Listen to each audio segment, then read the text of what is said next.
Starting now. Hi there, hot book sluts. We're also hot book sluts. I'm Thomas, and this is our podcast where we talk about Stephen King. I'll pass it Woo. off to another slut. Hey, all you subscribers. If you subscribe to watch food and ramen reviews, this is the wrong channel. I'm Sorry. sorry, and we apologize. But this is about books. But we might do more ramen reviews in the future. The Thank you. occasional, the occasional ramen review.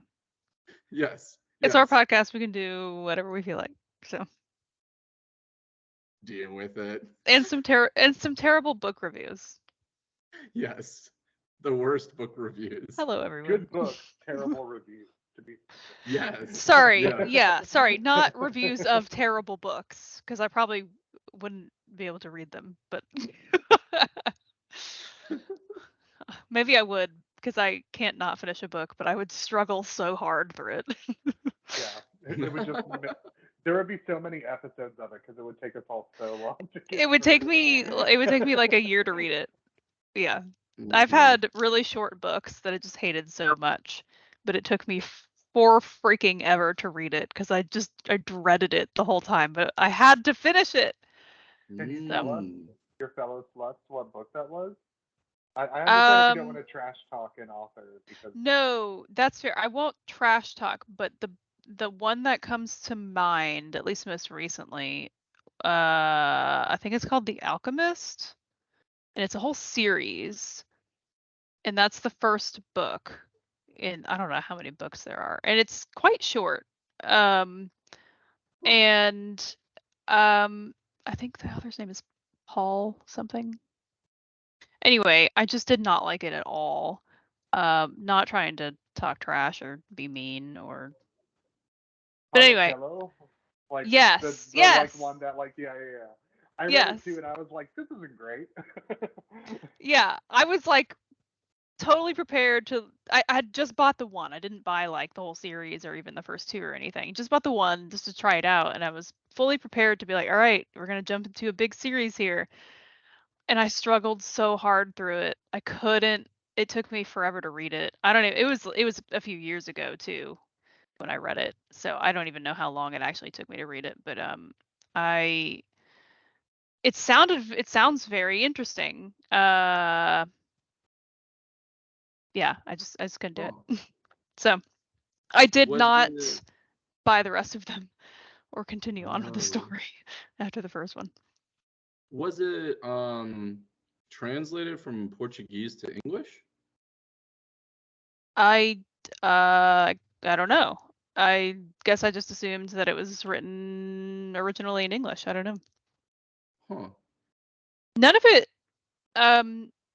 if it was translated, nothing sounded weird. Like it wasn't like phrases and words were awkward and weird. I genuinely just did not enjoy the story. I felt like there was a lot more promise to it or potential, I guess. And and I think I also just very much didn't like the two main characters. So that's also part of it. The boy and the old man. Yeah. The boy, and I think he has a younger sister too, right? The boy and his like younger sister. And I didn't like either of them. The old man was fine, but you're really following the boy and his sister. Fun fact, I used to use my copy to hide drugs. That's amazing. A little blast from the past there. And it's been so long at this point that I don't like have specifics as like things that I didn't like. I just don't think I didn't really enjoy how the story was written, and I do remember that I didn't like the two main characters, the like the boy and the girl and their siblings. And if you don't even like the character that you're following, it makes it really hard. Yeah. However, books with entirely great characters. Oh yeah. How's everyone enjoying Fairy Tale? Because so good. Amazing. Yeah. I'm loving all of the characters in this book. All of them. even if there were a few that I don't like, because there's, it's not, you're not always going to like every single character, but hopefully you like the main character or the characters that you're following, at least to a certain extent, because that's just going to make it easier to read, obviously. But I genuinely have enjoyed every character I've come across so far in Fairy Tail. It wasn't. Oh, go ahead. It wasn't translated into 56 different languages like The Alchemist, which was originally written in Portuguese. Okay. I think Fairy Tail is still better. It sounds, I don't want to assume, but I want to say that even if one could read and speak Portuguese, that I probably still would not like it, even if I read it in Portuguese. Is that gonna be the title of this video? Better than the Alchemist. Yeah, that's our comparison for everything. Why Stephen King is better than The Alchemist. Thomas, I think I talked about this with you, but I remember the Witcher books. So the Witcher books were originally written in Polish, right? I believe so. And okay. I want to say the people that read them in the native tongue, they're like, it's amazing, it's so good. But then a lot of people, when it was translated to English, were complaining. They're like, it's just very run-of-the-mill fantasy. So I do wonder if like something is lost in translation sometimes. So yeah, I could totally see that. I think that would be a valid point, and I can't say unless I decide to just learn Portuguese, which would take a while just to read one book in Portuguese. Yeah. So not worth it. But I've read a few different books that were originally published in one language and then translated into a whole bunch of different languages. I very much enjoyed those. Let the Right One In is one. I think that was in. I've been wanting to read that. Like Swedish or. Yeah, something like that. And then I really liked that one, and I'd seen the movie first as well. So, and actually there was I think it's Swedish, but I'm gonna just go ahead and say it's Swedish.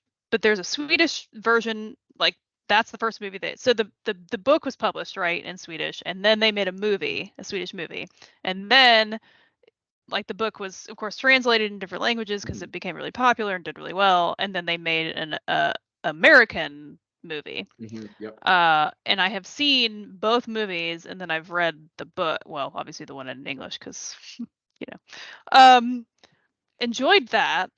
Didn't feel, I'm sure there's some stuff lost in translation, I can't know, but didn't feel like I was missing out on anything, at least. Yeah. And then the same thing with the Girl with the Dragon Tattoo series. Love that series. Yeah, that series was really good. Stieg Larsson. Is it Stieg Larsson? Yeah. Is it Steve Larson? Steve. Oh, Steve. But those are really good. I really love all of those books. Yeah. So you could make a case though for it just not being translated well. Speaking of translated languages, where are you in? Oh yeah. It is an actual segue. I love that segue. It's wonderful. It's a real one though. It might not seem that way right now. I am at the beginning of chapter 8. Like I haven't started reading chapter 18. I just got there last night. Oh wow. And I was hoping to read some during lunch today, but it was so crazy and I didn't even like take a lunch break. So but yes, Charlie is already in the city, which is terrifying, by the way. Yeah, super tight. So much tension. Yes. Oh my gosh. And there's the moment, like all the moments where like most of the marks are faded because they've just been there forever. And so he's like going up close and squinting at it and like trying to. And is it? So worried because you're like, oh, so sinister.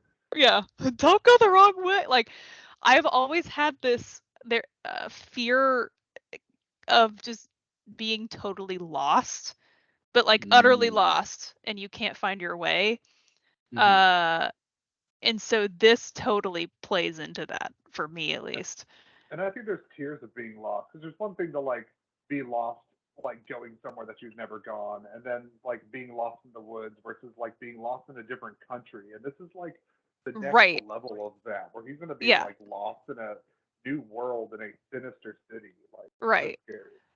And then the moment where, so I think he's looking up close at what he thinks is a mark, and he determines, yeah, it's just really faded, and it's like pointing right or left or whatever. And he like hears footsteps behind him, and I'm like, oh my gosh, I was terrified. He like saw like a cloak or something as they were turning the corner, and that was it. And and then he's like, who's there or whatever. I'm like, no, shut up. Yeah, they told you not to make any Don't sound. say anything.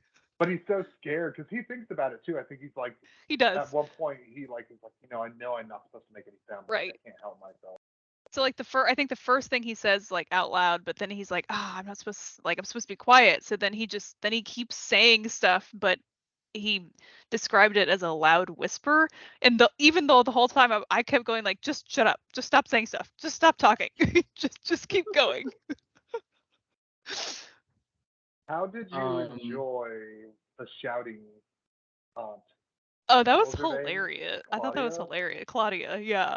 She became my favorite character. I love every moment she's very funny to me. Yeah. Oh, and also she just like talks like a sailor too, which I also loved. I even think at one point Charlie's like, well, okay, I guess Mr. Bowditch already met Claudia and knew Claudia. They knew each other, but he says something about like them, because it doesn't make sense them getting along because they would have gotten along anyway. They already met each other. But he said something about them, like the way that they both talk, because they both talk like they both have like a sailor's mouth. So that was very funny. They're talking about the lantern. She's like yelling, Adrian bought it and the fucking wolves hate it. Yeah. I think, and there was a point where I was, so usually when I get to a chapter in like any book that I'm reading, I'll always just sort of like flip ahead and just see, all right, how long is this chapter? Like, what can I expect as far as, the time that I have left to read, and like where can I stop? And so I've always kind of done that. So when I got to that chapter, I was like flipping to see how long it was, and I saw like all of this caps everywhere, and I was like, oh my gosh, what's happening? But I loved that whole chapter. It was great. In chapter 8, going back like 10 chapters, sorry. No, don't be sorry. Did you guys think there might have been any sort of correlation between, obviously Mr. Bowditch is getting all this gold from this different world, and then how Roland pays for things like in the first Gunslinger book?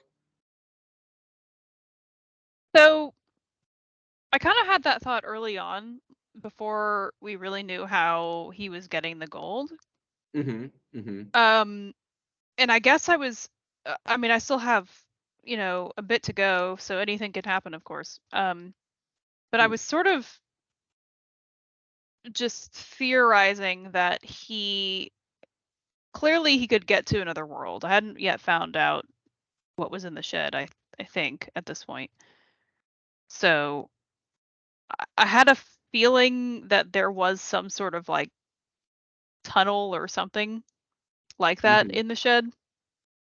And really I was really only getting that from the cover of the book.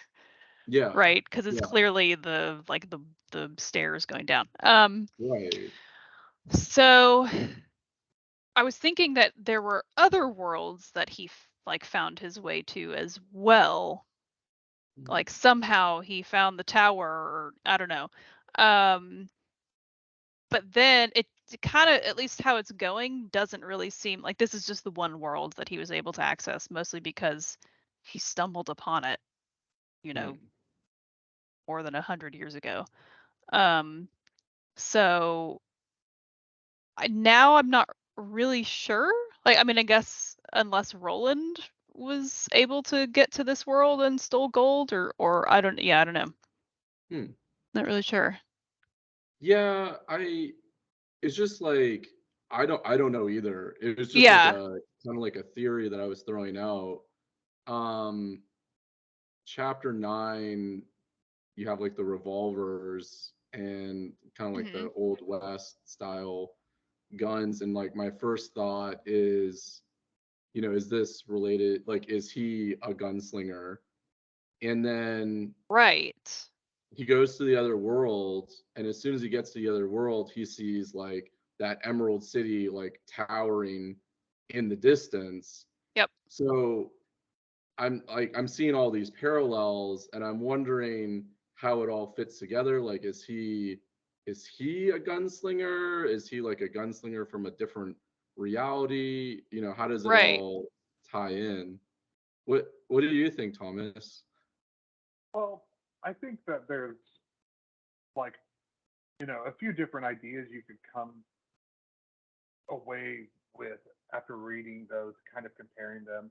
One that like the supernatural structure of King's universe, if it is all connected, like there's these certain Right. things that might be standards, like towers, long distances branching between worlds that Hmm. like are anchored on staircases and natural like occurring architectural things, and a consistent economy system like the gold and the gunslinger, and a consistent like entity that's like a force of the law that like the magic of Stephen King's world like pushes through to like Mr. Bowditch, and then what we expect Charlie to become using his guns. Because a lot of people Hmm. mention them, like they all refer to like they recognize him and know he's speaking true because he has Mr. Bowditch as well. So Right. even if it's not directly related, and you could say Galleon's real similar to Gilead because it kind of is. Um, Yeah. and I think those are Hmm. more like structural like counterpoints that Stephen King's like writing, less as in like Roland took a like spring break here and got a bucket full of gold and pressed them down, as like those supernatural constants within his different worlds are like the same. Like gold has value, we use it in ships. Guns are a source of like law and power, and when wielded well, they like show a righteous man doing the work of people. Yeah. So like I mean I love the idea that like maybe it is like maybe Gilead is like like maybe it's less, Like a parallel or something. or maybe this is the golden age between the Stand and like what happened with Hmm. the Gunslinger, like in that Yeah. timeline or something like that. Like all of those I think are Yeah. viable. Who knows what Stephen King was Right. thinking, but there's definitely Yeah. something there that's undeniable. There's Yeah. definitely something Yeah. there because it seems so coincidental. I'm just Right. not quite sure exactly what it is. Like I don't know like how you it mentioned, fits. yeah, I'm not sure Yeah. how it fits, but I know it's like these like little puzzle pieces because it's Yeah. too coincidental to just Right. be, Right. but yeah, is it like symbolic, where like these symbols just appear in the books over and over? Like, did Roland go to this world and grab like a handful of gold? I don't know. It's He yeah, could have. yeah, I And now that mean, I think about it, interesting. maybe this one is more tangential because this is fairy tale, and you see a lot of pieces of fairy tale represented in the different right. Yes. NPCs that you meet in the world. So maybe it is supposed to be more referential than it is like, and then we saw it because we drove past Fairy Main, or like, something like that, something real Right. concrete. Yeah, yeah, yeah. Yeah, Plus, you have, that's true. so I mean, Mr. Bowditch was, I don't remember how old, but over 100. I think he was like 120, Like 20 or something like that, yeah. 125. Hmm. So, I mean, and he found that that like stairwell pretty early on in his life. I think he was like Hmm. 20. He was probably about 20 or early 20s. So he probably had about a good solid 100 or 95 years Mm. because he to found it like during World War One, something like that. I think Because so. didn't he Yeah, it dodge the draft was and like went south and came here? Like, yes. Yeah, that's correct. So it was like kind of during World War One. So he had all of this time to explore that world. And who's to say that he didn't also stumble upon a way to go to another world, or at least to just Mm. I don't know, or in that time he would have totally been able to become a gunslinger and be a gunslinger. I mean, that's a Yeah. lot of years to have access to something like that, and then basically sort of claim it for your own. Not that he was being possessive over it, like this is mine, because it was really more we can't have the rest of the world find this because it would be bad. yeah. Yeah. But they Yeah. he kind of hints that Ray Bradbury may have found the Yes. right?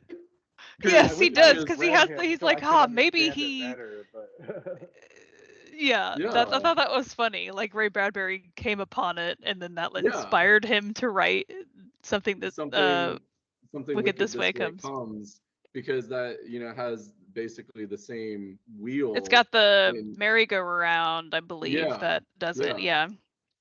And Yeah. when I read that, I was like, what are you trying to say here? Are you trying to say Ray Bradbury went down in this well, basically, and then Yeah. found it's this and so then funny when he came up conveys with the that story? because it's like the second time he mentions it, and it's on the recording where he's having the heart attack. And Yeah. he knows from the very beginning. That's why he started the recording, because he feels himself getting sick, and then he feels himself having heart attack symptoms. And he's so distracted by his own grumpy old man conspiracy theory that he almost gets on a tangent about Ray Bradbury, and he's like, "Oh yeah, mine." Wait, hold on. I gotta finish this before I die. Yeah. Let me move on. Yeah. I don't know. I thought that was so interesting that he hints strongly that Bradbury might have gone down there, and I wonder if that's going to pop up again in his fiction, this idea of maybe authors are getting their ideas from other dimensions, other realities. Right. I mean, even if it's just they're having crazy dreams about it, but they don't they don't even realize it's another reality they're sort of peeking into, but it's just a crazy dream, and so they're inspired by it and write a book. Didn't you Yeah. mention, Jeremy, a excerpt of a Stephen King interview that was something real meta along the lines of maybe they just beam into my brain? So yeah, See? I think I told you about my theory. Was it a week ago? Was it 2 weeks ago? Was it 3 weeks ago? Relatively recent, yeah. Yeah. So I was telling Thomas one of my most crazy meta Stephen King theories in the office. It was 6 a.m, and in the book on writing, he has a line in there. I'll paraphrase it, but he basically says something like, I'm not making these stories, I'm just tapping into these stories and then kind of unearthing them. But the stories and these characters and people are already there, and it's very organic. And he says something like, when these stories come to me, it's almost like I'm tapping into another world, or just becoming a medium for another reality that already exists, and then putting it on the page. So my crazy, this is probably the craziest Stephen King theory I have. I wonder if Stephen King thinks that possibly when he's getting these ideas and these stories, does he think that they might actually be coming from Another other reality. worlds? Yeah, or just There's other the worlds. gutter water of the Dark Tower. The way he describes the writing process. I feel like I've heard other authors sort of at least talk about their characters that way, where almost to the point where they practically do believe that they are real, and they're just telling their story for them because they can't tell it otherwise. Mm-hmm. I can't even think of any specific authors, but that's a familiar, I think, enough sort of concept that I've heard like really good authors say about their characters and their stories. Almost like, I mean, I didn't come up with this. This is just like, this was given to me and bestowed upon me almost to tell it to the world. You know what I mean? I don't know. And it's an interesting thought. That'd be amazing if he believes that. I love it. Right? His brain is over there just dreaming up impossible realities, and he's like, yes, a new one. There's a scene that stuck in my head for a silly little reason. So Dora, the shoe woman. I love her. She's so cute. Love every moment with her. But there's one particular scene, like early on in their conversation, where she's smiling and he looks away or starts writing. I can't remember exactly what, and looks back, and the crescent. He describes her mouth as like almost like a cutout jack-o'-lantern crescent. Yeah. How like it's turned upside down into like a frown.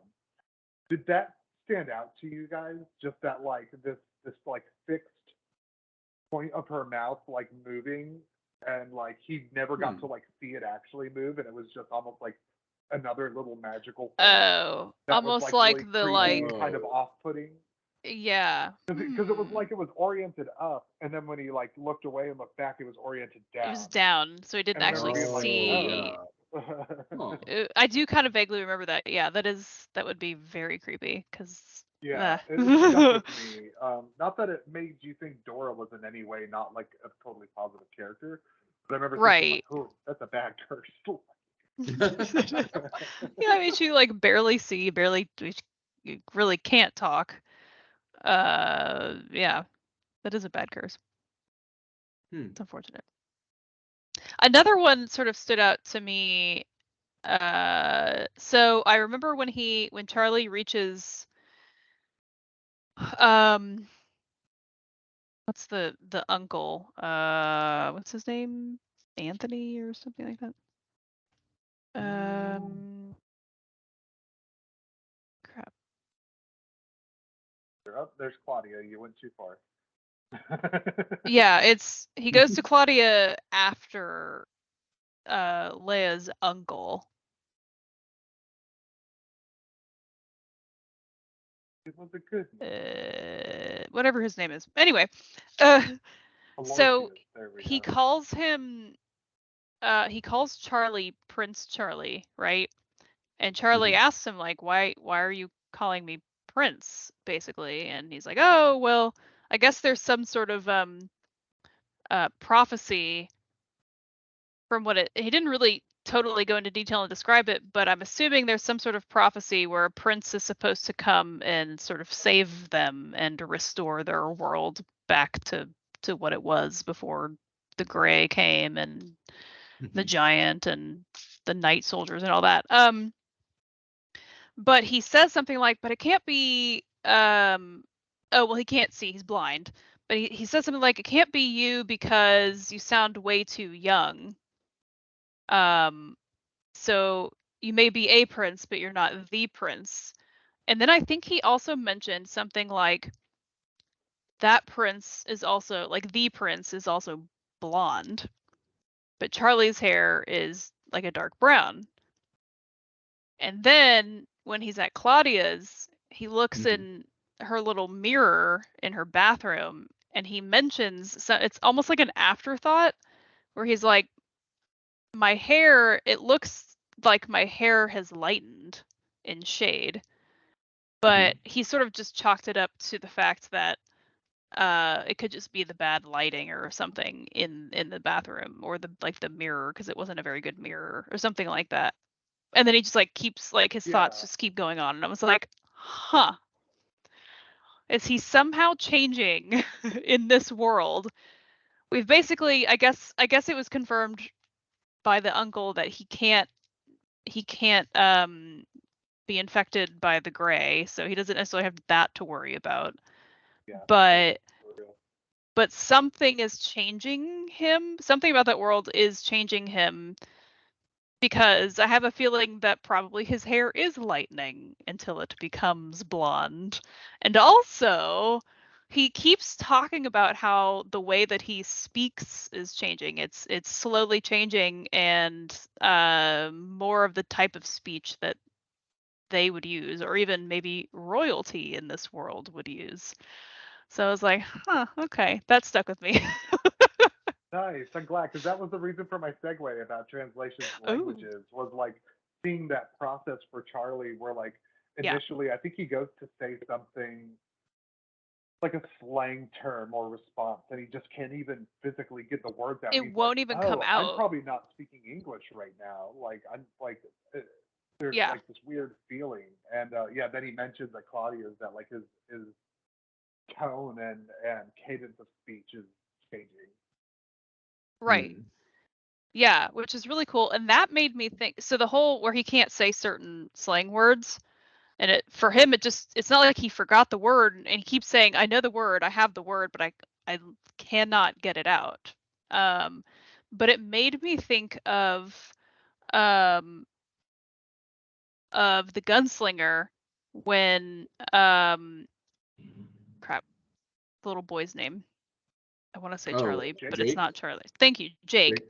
Where he sort of starts to forget his own language or the words and Oh, yeah. terms that he uses in his world that he came from, Oh.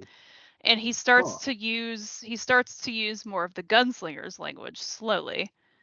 And I Oh. thought, Yeah, I huh, never Yeah, that's made a that great connection, but parallel. I didn't even think about that. Yeah. that actually makes interesting. a lot of sense. Yeah, that makes a lot of sense. Yeah, because he's like thrust into this world that's not his, and Mhm. so he's Right. not gonna know how everything works or what everything means immediately.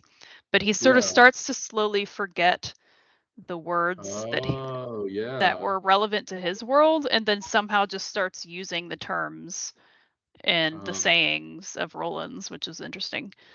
And it made me think of I, that.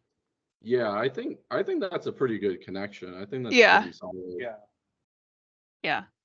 Can Interesting too, I? because they're in reverse. Because Jake was forgetting, whereas he's Jake like was Yeah, forgetting, right. right? Whereas Charlie's I not mean, Jake was forgetting, he just too. can't say it. Yeah. yeah. Can I put on my tinfoil hat for just a Please. minute? Please tell me you Please have put it. one made for this Like movie. you made Oh one, my didn't God, you're you? reaching for some. Oh dang it. I wish. I wish. Oh Ah! man, no, I wish I had a tinfoil hat. I'm I making one for was the next totally episode. totally I'd have prepared given for you you a to put one Oh, dollar. on. dude, no. I wish I made one. I do not have time to make a tinfoil hat right now. But okay, so check it. Chapter 10. All right. Haha, man. Oh Right. yeah. Chris Polly or yeah. Right. So obviously they keep talking about how he has such a weird way of talking. Like, Right. and they can't seem to pinpoint where he's from. Right. Like sometimes he talks like he's from England. He's got like Hmm. this really weird way of speaking. He's also Do you like high think, pitched as well. yeah, yeah. Do you guys think that he's trying to indicate that he's from like a different world by like that those really weird speech patterns? Hmm. And the reason why I ask is because they put this emphasis, and I thought this was actually pretty clever because King loves the Red Sox. So like he Okay. always roots for the Red Sox. But so this bad guy is wearing a White Sox cap, who would be the rivals for the Red Sox. Right. But then also the White Sox cap has a red circle on the front. Yep. So now the White Sox don't have a red circle in their logo. That's not a thing. No. Yeah. So with his weird speech patterns and then a red circle on the hat, are they trying to indicate that he's kind of like in league with the the people that showed up in at the end of Possibly, or just the Man in Black himself, or his like boss, whoever we still haven't found that out yet. Yeah. Yeah, no, I definitely had that thought as well. And it is, I don't know that I necessarily was thinking that maybe he's also from a different world, but happens to be in ours or Charlie's. Mm-hmm. But I think that's very possible. I would say probably not from this world, this fairy tale world that Charlie goes to. Mm-hmm. Empus, I guess. Probably not that one, I guess. Because, well, maybe, I mean, maybe. You never know. But he doesn't seem to know what, I mean, he doesn't know what's in the shed because he's trying to get into it and have Charlie show Mm-hmm. him. So That's a good point, if yeah.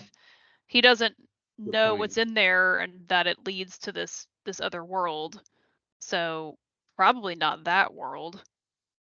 Yeah. You definitely But get like the implication that he's either from somewhere else or has experienced some of Stephen King's supernaturalness right. elsewhere in a way that like made Bowditch like catches attention. I felt Yeah. that character wasn't just watching because of the gold, like that he was watching at some other cue. Yeah. There's definitely and something extra with him, not just yeah, it doesn't like ever point directly at it like either. Yeah. It's always just really weird. And that red circle hat like definitely places him within like some type of battle between of like chaos and order, good and evil forces. Yeah. Okay. So I didn't know if I was reading too much into it, but when they kept talking about that red circle Well, he on the kept talking hat, about it. Yeah. I even Googled it. I was like, the Red Sox hat, and I was like, the Red Sox don't have a red circle in their logo. It just says Sox and all white. And so I was like, what is he trying to say here? Like, what's the implication? I feel like if he had mentioned just the red circle like one time, then but he mentions it more than once. And so it's just it's interesting. And given his history with what red means, Yeah. I don't know. It could just, I guess it could just at the very least mean red typically means it's something evil or bad, right? And this just it's just surface level, like Christopher Pauli is just like, he's not a good character. He's like a bad guy basically. Maybe it doesn't go further than that. I don't know, but I kind of feel like there's something more than meets the eye with him as a character. I definitely feel like Stephen King doesn't mind us not knowing either, which That's also true. Like, you'll never know. I'll never say. Wait, Thomas, did you finish? I have finished. Oh, you did. Okay, cool. Awesome. Well, I expect to be finished by next week. So. Oh. I remember getting to where you are and he's going in the city, and I was like, the city's the climax, right? I still got like, but there's so this fucking book left. Like, yeah, don't you always love when you get to that point in the book? You're like, I'm pretty sure I know like when the climax of this story would be, and then you get there and you're like, oh my gosh, there's so much. Or the opposite, where you feel like everything is happening at once, but you don't see like the end in sight. You're like, how does it end? But there's only like a few pages left, and you're like, oh my gosh. Or like where you think it's gonna end, but there's still 150 pages left, and you're like, what? And then you walk from Las Vegas to Boulder, Colorado, and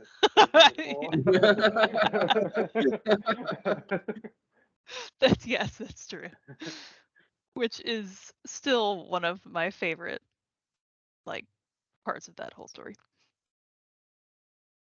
The door, when he opens the gate, they spend so much time talking about how creepy and bad and like how much vertigo Yeah. That really stuck out to me. I like that, like, normal things are so other that it like hurts the person interacting with it. Like, that's good cosmic horror to me. Oh yeah, absolutely. Yeah, I was just about to say that. That's very like Lovecraftian. Yeah. Which he keeps talking about. He's like, yeah, which is also really awesome. And makes Charlie hotter because he hung out with the weird girl and read Lovecraft. Yeah. Charlie's so wonderful. It's true. He's great. There's nothing bad to say about him. Even though he does have those moments where he's like, but I did bad things with Billy the Bird. Yeah, and I'm like, shut up. Yeah, and I'm like, shut up. We've all done bad things. Oh, Charlie. Little goody two shoes. You're too good for this world. Don't say that, because then you'll fucking blow him up like Nick. It's true. Yeah, no, I shouldn't do that. It's true. No, I want to keep him around. Did you guys ever read any Lovecraft? Because I'm sad to say I've never read any Lovecraft at all. No, I never actually have. But I have always wanted to, because I know it is something that I would truly enjoy. I don't know why I've never gotten around to it. Same exact situation here. Yeah, I never have. Maybe for another set of books we can read, because he has short stories, right? I feel like we could definitely like read them and then do an episode about them. I think so. I think it's majority short stories and maybe like 1 or 2 novels. Oh, really? I thought it was the opposite. I thought it was mostly. I mean, I have no clue. I just assumed. I Okay. believe. Well, that would be easier then. Yeah. Okay. Do some research. Well, and I was also like, so reading about reading Fairy Tale, and Charlie, kind of right before he goes into the city as well as when he first gets into the city, he keeps referring to Lovecraft and the language that Lovecraft uses, and it just, I've always been interested in reading Lovecraft because it's right up my alley anyway, but hearing Charlie describe it, but really King describe it, made it even more intriguing. Like, I want to read the language, like how he writes, because I never really have even written like a piece of Lovecraft, so I have no clue even how he writes. So it just made it all that more interesting to me. Thomas, do you feel like many times Stephen King kind of like puts himself into the characters, like, like, oh man, Ray Bradbury sure is the best ever.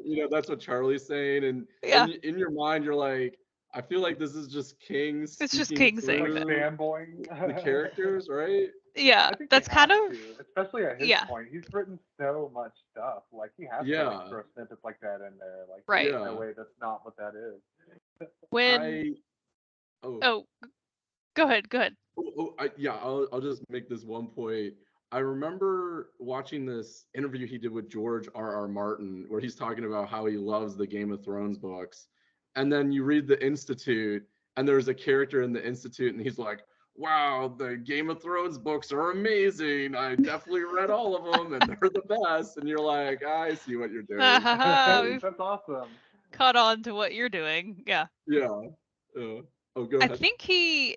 So I was gonna say when Charlie is talking about the girl from grade school that likes Lovecraft, and they like sort of formed a friendship out of that, it actually just made me think that King was sort of describing his childhood, like a piece of his childhood.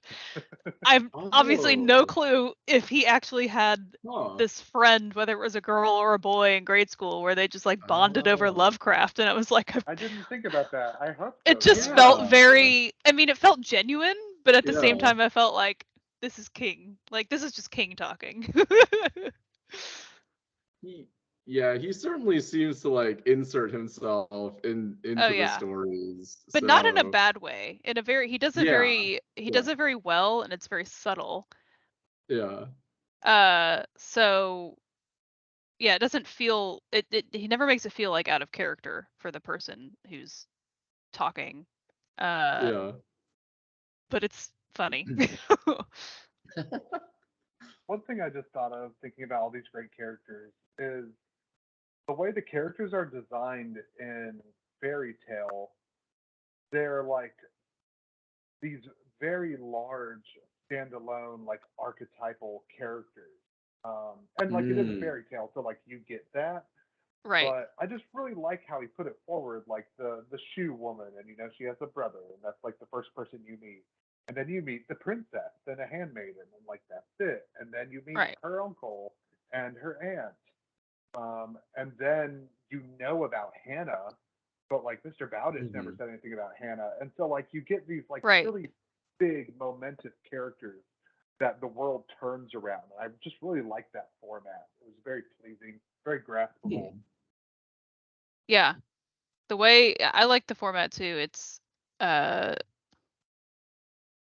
even though it's not totally linear, it feels that way because there's some, you've got some moments where he, I guess, when Mr. Bowditch is talking about like on the tape, right? But it's still makes it really interesting and keeps you going because it keeps you not keeps you hanging, but keeps you just wanting more. But it's still awesome. Oh, here's Bo. I just lost my train of thought, but I also enjoy it. Is all I have to say. Yeah. And introducing special guest star. You can see her tail. Oh gosh, I can't. That's a tail right there. Anyway. Thomas, it's interesting that you said archetypal characters, because one of these weekends, that book that he inserts into the novel that doesn't actually exist was like Carl Jung and science fiction and fantasy in the world matricy or something like that. And when I looked up, I did like this 15-minute video of Carl Jung, and he was the one that kind of he at first was studying with Freud, and then he came up with that idea of the id, the ego, and the what's the other one? Super ego. Super ego. Super. Is that a thing? And he had the concept of like the conscious, the unconscious, and then the collective unconscious. Oh yeah. So he felt like all of humanity had this collective unconscious that was full of like these archetypes, and he theorized that even across like time and also culture, like the collective unconscious kept having these like symbols and ideas and concepts that would like come out like over and over again. So I wonder, like you use that term archetypal or archetype. Maybe that's what he was trying to get at by inserting the Carl Jung book. I think he sent maybe over a list of the like core archetypes that Carl Jung had kind of delineated throughout like cultural and like pop culture times. And I wonder if like a lot of those are supposed to be represented. I mean, naturally they would be since they're like core archetypes. Right. But yeah, I think there's definitely something to that he put that in there. Thanks. I didn't make that connection at all. There's like the hero, the magician, the trickster. I don't know. So. Yeah, that's true. Have to make a fairy tale tarot deck.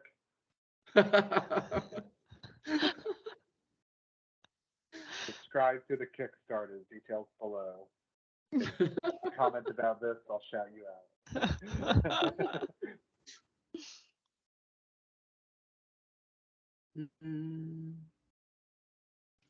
That's almost like an hour. Is that an hour?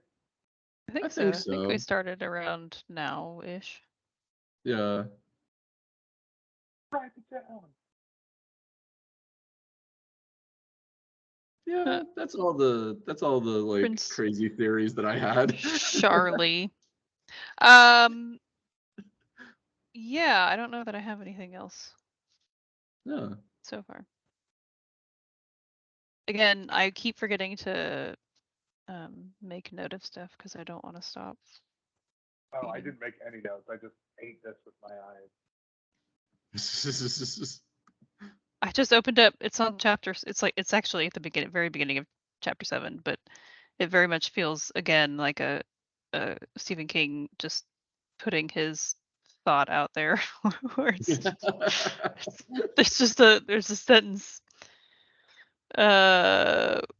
where Charlie offers half of his sandwich to Mr. Bowditch, and then he ends it with Jersey Mike's subs are the best. That's definitely King talking. That's definitely King's opinion there. And I was like, I agree, because they are very good. But I forgot about coming up on that, and then I just saw it again, and it made me laugh again. When we finally do get to drawing of 3, I have all my notes in a Word document, and I want to read my last entry. So this is the last entry I have for drawing of 3, page 299. I'm gonna break wind, gray meat all over your dead faces. What a line! Exciting to look forward to. I know. I can't wait to get to that. I've just been writing down all of her best lines. That's amazing. It's like seeing. I don't like people. They fuck me up.